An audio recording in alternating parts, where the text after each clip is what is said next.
नमस्कार, आप लोग देख रहे हैं एफजी न्यूज। जैसे आप लोगों को पता है कि हाल ही के समय सरकार ने महिला आरक्षण बिल को लोकसभा और राज्यसभा में पास करवा दिया। ये 1996 से चला आ रहा महिला आरक्षण बिल 2010 में भी पास हुआ था राज्यसभा में, लेकिन कुछ कारणों की वजह से लागू नहीं हो पाया। अब देखा जा रहा है कि बिल लागू होने से महिलाओं को 33% आरक्षण मिल जाएगा, तो उससे महिलाओं के जीवन में क्या भागीदारी है, क्या उनकी हिस्सेदारी लोकसभा राज्यसभा में बढ़ेगी? क्या ये सिर्फ एक पार्टियों का राजनीतिक वो है कि वोट बैंक की राजनीति है? इस पर क्या होगा आगे देखा जा सकता है। अभी महिला आरक्षण बिल राष्ट्रपति की मंजूरी के लिए चला गया है। हम लोग डॉक्टर भीमराव अम्बेडकर कॉलेज, जो यूनिवर्सिटी ऑफ दिल्ली में आता है, उसमें आए हैं, यहाँ के प्रोफेसरों मैम से जानकारी लेते हैं कि उनकी क्या राय है महिला आरक्षण बिल पर। लोग आ गए अम्बेडकर कॉलेज में, पूछते हैं भैया महिला आरक्षण बिल जो है नारी शक्ति वंदन अधिनियम, तो उसमें आपकी क्या राय है? मेरी राय ये है कि इसमें अभी ओबीसी और एससी एसटी और अल्पसंख्यकों को भी आरक्षण मिलना चाहिए और इसे अभी इसी वर्ष लागू कर दिया जाना चाहिए। तो सरकार तो परिसीमन होगा, उसके बाद लागू होगा। अब बात बताइए, परिसीमन अभी तक तो हुआ नहीं और आगे हो ना हो इस पर भी डाउट है। और मतलब सरकार खुद अपने मुंह से कह रही है शायद कि 2029 तक इसे लागू होगा। हालांकि आपसे जो सांसद हैं उन्होंने तो कहा है इसमें 15 से 20 साल लग जाएंगे। मेरे अंदाजा तो यही है कि इसे अभी लागू कर देना चाहिए और इसमें ओबीसी आरक्षण को तो खास करके जोड़ा जाना चाहिए। भैया ने जैसे बताया कि अभी तक परिसीमन लागू नहीं हुआ, आप सांसद ने कहा कि इसको अभी लागू करना चाहिए, अभी परिसीमन नहीं हुआ। और देखते हैं और किसी से राय लेते हैं, इनकी क्या है महिला आरक्षण पर? महिला आरक्षण बिल को लेकर यही कहूंगी कि 2010 में भी ये इसीलिए रुकी थी क्योंकि उस टाइम सपा और राजद इसका विरोध कर रहे थे ओबीसी को लेकर। तो इसमें यही है कि ओबीसी को भी देना चाहिए आरक्षण और ये महिलाओं के लिए बाकी सही। क्या इसको आने से महिलाओं की भागीदारी वहाँ लोकसभा में और विधानसभा में बढ़ेगी? हाँ, बिल्कुल बढ़ेगी और बहुत अच्छी बात है। 33% जो आरक्षण महिलाओं को मिलेगी उसको लेकर, लेकिन वो लागू कर देना चाहिए तुरंत। इसके लिए वो परिसीमन को लेकर वेट नहीं करवाना चाहिए महिला आरक्षण। जैसा इन्होंने बताया कि इसको तुरंत जल्द से जल्द लागू करना चाहिए ताकि सब लोग लाभ उठा सकें इसका। आगे दें, हम आए हैं आदित्य भाई के पास, पूछते हैं इनसे क्या राय है महिला आरक्षण बिल। तो क्या आप कहना चाहते हैं महिला आरक्षण बिल जो सरकार ने 33% आरक्षण दिया महिलाओं को, उसमें क्या राय है आपकी? हाँ, इस बिल का क्या कहेंगे, स्वागत है। और इससे 2-4 साल पहले होता तो और बेहतर होता। तो इसमें पॉलिटिक्स भी की जा रही है, हो रही है। और राजीव गांधी का स्वप्न था कि महिला आरक्षण बिल आना चाहिए और अब आ ही गया है। अब देर ना हो, जल्दी से जल्दी लागू किया जाए। तो लागू होने के बाद यही स्थिति रहेगी कि जो आगे की सुधरेगी स्थिति? नहीं, स्थिति तो हम लगता है वही रहेगी, क्योंकि आप देख सकते हैं कि पंचायती राज में भी बिहार में या अन्य जगह छूट है, महिलाओं को आरक्षण दिया गया है।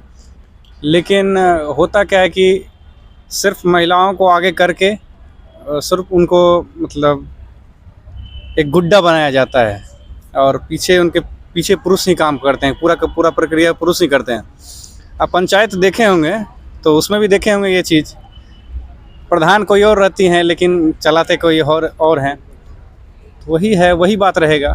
तो आपके कहने का मतलब ये हुआ कि लागू यही स्थिति रहेगी, यानी एक कागजी एक वो जुल्म कैसे? हाँ, जो है वही स्थिति रहेगी। थोड़ा बहुत बदलाव होगा और ज़्यादा कुछ नहीं होगा। पंचायत आपके सामने उदाहरण है, पंचायत वेब सीरीज में दिखाया गया, आप देखे होंगे। हाँ, देखिए कि प्रधान किस तरह से, वही रियलिटी है, बस यही चीज़ है। 33% आरक्षण आ रहा है लोकसभा विधानसभा में, महिलाएं अपनी प्रतिनिधित्व करेंगी, तो उसका कोई वो नहीं दिख रहा कि आने में भारत का भविष्य होगा, नारी शक्ति स्त्री के लिए? हाँ, नारी शक्ति है। अगर मतलब इस तरह का अगर पुरुष प्रधान समाज का सोच होता तो ये बिल बिना आगे आ सकती थी, है ना। लेकिन बिल आरक्षण किसके लिए? जो कमजोर होता है। तो आप कहना चाहते हैं महिलाएं कमजोर हैं? नहीं, कमजोर नहीं, उन्हें कमजोर बनाया जाता है। अब आप राजनीति भी रहे हैं तो उनके पीछे पूरे काम कर रहे हैं, यही है। तो इसका उपाय क्या है आपके, उसमें क्या करना चाहिए? फिर सरकार करेगा, समाज करना चाहिए। हर चीज सरकार थोड़ी करती है। तो समाज को करना चाहिए। It's all political stance, nothing more than that. लेकिन इसका अब जैसे पॉलिटिकल पार्टी तो फायदा उठाएंगी इसका, ऑब्वियसली वो उसी चीज के लिए तो बनी है, और क्या बनी है, किस चीज लेकिन के लिए? अब जैसे गवर्नमेंट तो ये कह रही है कि पिछली सरकारों ने इसे लागू करने में सालों लगा दिए, हमारे कोई भगवान ने हमने लगाया, लेकिन इसका एंड रिजल्ट है कुछ भी नहीं है, ये शगुफा है और कुछ नहीं है, नथिंग मोर, कुछ नहीं और। नथिंग, कुछ नहीं है। भाई नाम क्या है आपका? सिद्धराज श्रीवास्तव।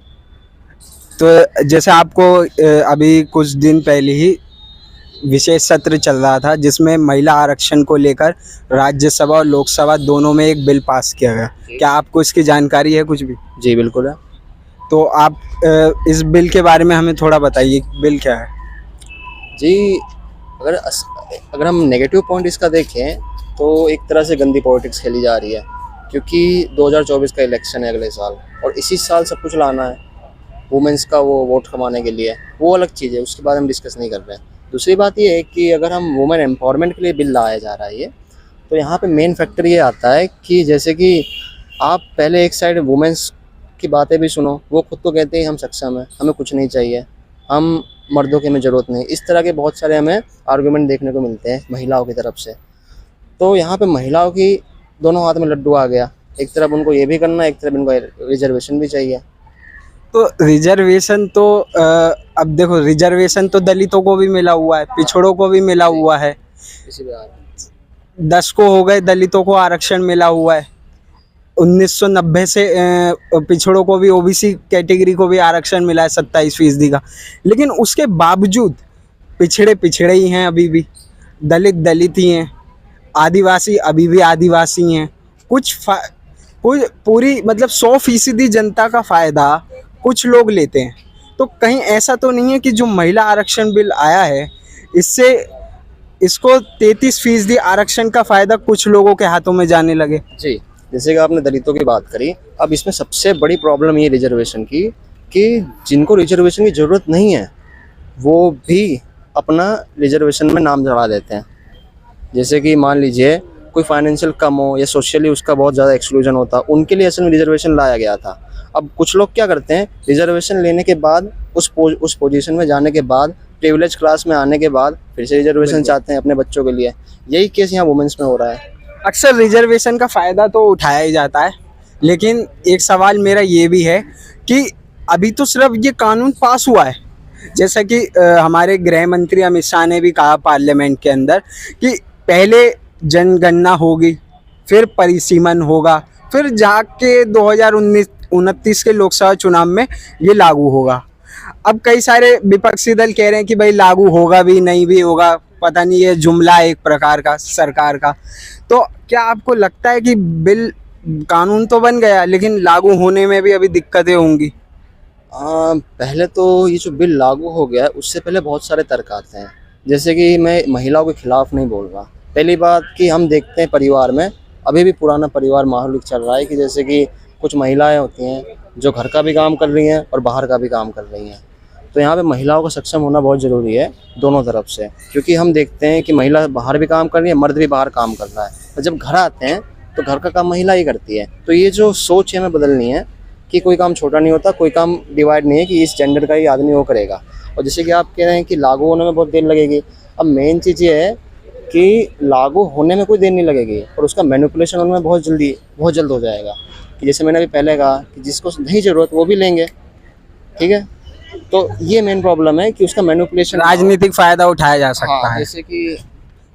जैसे कि हमारे एक मित्र ने कहा कि असल में महिलाएं पोजीशन पे होती है पर पीछे काम मर्द करता है। बहुत ही अच्छी बात की उन्होंने। तो ये एक तरह से मैनिपुलेशन हो गया इस रिजर्वेशन का कि ये तो हम इनकेस ये भी देख सकते हैं कि मान लीजिए मैं राजनीति में हूँ, मैं एक एमपी हूँ और मेरी पत्नी या मेरी कोई बुआ की लड़की उसका रिजर्वेशन फ़ायदा दिला के उसको मैं एमपी बना दूँ, तो मेरा तो दोनों तरफ से हो गया। यानी यहाँ पे एक और चीज़ आ गई कि पारिवारिक रूल हो गया कि मैं 2 सीटों 3 सीटों पे अकेले राज कर रहा हूँ एक तरह से। तो अगर पहली सबसे बड़ी जो लाइन है कोर्ट, जो मैं कहना चाहूँगा कि जो ये सारी चीज़ें ये सब सेवा है। आप एमपी बन रहे हो, ये बन रहे हो, ये एक सेवा है, कोई पोजीशन नहीं, ना कोई आपकी कोई वो है पावर अथॉरिटी की चीज़ें हैं।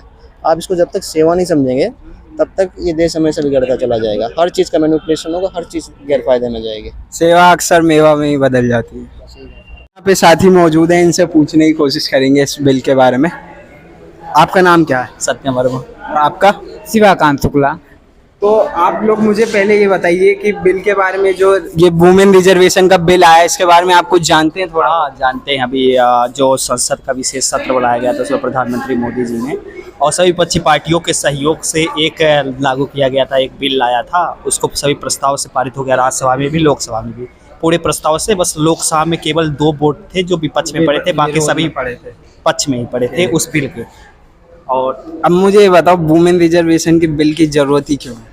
आज भारत में देखा जाए तो एक रिपोर्ट के मुताबिक भारत में महिलाओं की संख्या पुरुषों से ज़्यादा हो गई है। जो एक रेशियो था, रेशियो बिगड़ता हुआ दिख रहा है। लगभग पहले ये हुआ करता था कि 1000 लड़कियों में 80 या 90 लड़कियां हुआ करती थी। आज 1000 लड़कों में 1020 लड़कियां मानी जा रही है, किसी एक रिपोर्ट में आया हुआ था। तो उसके हिसाब से बिल लाना बहुत ज़रूरी था सरकार के लिए। और बिल लाना इसलिए भी ज़रूरी था क्योंकि अभी चुनाव पास में आ रहा है और सरकार के पास कोई विशेष मुद्दा भी नहीं था।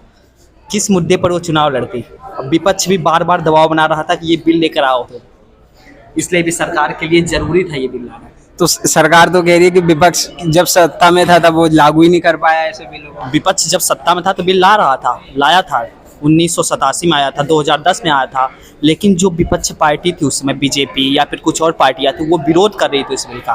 खासकर जो मुस्लिम समुदाय की पार्टी थी, जैसे ये ओवैसी जी की पार्टी है और कोई पार्टी, वो विरोध कर रही थी। इसलिए भी ये बिल लाना बहुत मुश्किल था सरकार के लिए। और अभी भी आप देख लीजिए, बिल आया है लेकिन उसके लिए परिसीमन कराना पड़ेगा, सेंसेक्स कराना पड़ेगा, कितने लोग हैं कितनी महिलाएं हैं ये जानना पड़ेगा। फिर उसके हिसाब से सीट का बंटवारा होगा, कहाँ पर किसको कितनी सीट मिलनी है, किसकी सीट कहाँ कौन से विधानसभा में कितने लोग परिसीमन के बाद परिसीमन के बाद ये पता चलेगा। आरक्षण का मुद्दा आपकी नज़र में क्या लगता है? राजनीतिक फायदा है या आज के समय में महिलाओं की सबसे बड़ी जरूरत है? जैसा कि हमारे भाई ने, सत्यम भाई ने बताया कि ये अभी पास में चुनाव आने वाला है, इसीलिए महिला आरक्षण बिल लाया गया है। उसके अलावा कई सारे महिला आरक्षण के अलावा जो सरकार, वर्तमान मौजूदा सरकार ने कई सारे काम किए हैं। हालांकि कुछ गलत काम है, सही काम है, बहुत सारे काम हैं। सरकार ने ठीक करा, गलत करा? सरकार में जितने भी सारे ज़्यादा वोट पड़े हैं तो कैसे ऑफिशियली कहा जा सकता है। लेकिन अब चुनाव के टाइम पे लाना कोई राजनीतिक नफा नुकसान तो नहीं देखा जा रहा है? नहीं, क्यों नहीं, एकदम राजनीतिक मुद्दे जरूर हैं ये। हाँ, बिल्कुल। जैसे कि सिलेंडर का भाव 200 रुपये कम कर देना, ये भी एक राजनीतिक ही मुद्दा है। अभी बहुत सारे सामानों में गिरावटें होंगी आने वाले चुनावी इलेक्शन को नज़दीक आते बहुत सारे चीज़ों में, चाहे डीजल हो गया, चाहे पेट्रोल हो गया, चाहे बहुत सारे अनाजों में हो गए, बहुत सारे चीज़ों में गिरावटें आएंगी। अब एक चीज़ और ये कि कई लोग जो विपक्ष में बोलते हैं वो कहते हैं कि भाई बिल लाया गया है राजनीतिक फायदे के लिए। हाँ। और एक प्रकार का, जैसे कहते हैं कि भाई एक प्रकार का झूठ जुमला ये भी इस बिल को कहा जा रहा है। लेकिन मैं ये पूछना चाहता हूँ कि कानून तो चलो बन गया, लागू कब हो? हाँ, इस पर सवाल आपका सही है कि लागू कब, शायद ये इलेक्शन के बाद ही लागू हो पाएगा, क्योंकि बहुत मुश्किल है अभी ये चुनाव के टाइम पे बिल लाना कोई चुनावी, हाँ, ये चुनावी जुमला ही कह सकते हो। जिस प्रकार 2024 के चुनाव से ठीक पहले, वो भी एक विशेष सत्र में ही इस बिल को लाकर, क्योंकि लागू तो अभी हुआ नहीं, परिसीमन और जनगणना होगी तब जाके 2029 में लागू होगा। तो कहीं ना कहीं बाद में भी बिल पास करवाया जा सकता था राज्य। नहीं, अगर चुनाव से पहले अगर इस बिल को पारित कर दिया, मतलब लागू इम्प्लीमेंट कर दिया जाए, तो ये राजनीतिक मुद्दा हम नहीं कह सकते। लेकिन वो तो होगा नहीं ना, सरकार मना कर रही है, दे रही है तो राजनीतिक मुद्दा नहीं, अगर नहीं कर पा रही है तो राजनीतिक मुद्दा है। राजनीतिक मुद्दा भी हो सकता है। नहीं कर पा रही है चुनाव से पहले, अगर उसका कोई राजनीतिक फंडा नहीं है, मुद्दा नहीं है, तो चुनाव से पहले उसको इम्प्लीमेंट कर दे। ये बहुत धन्यवाद।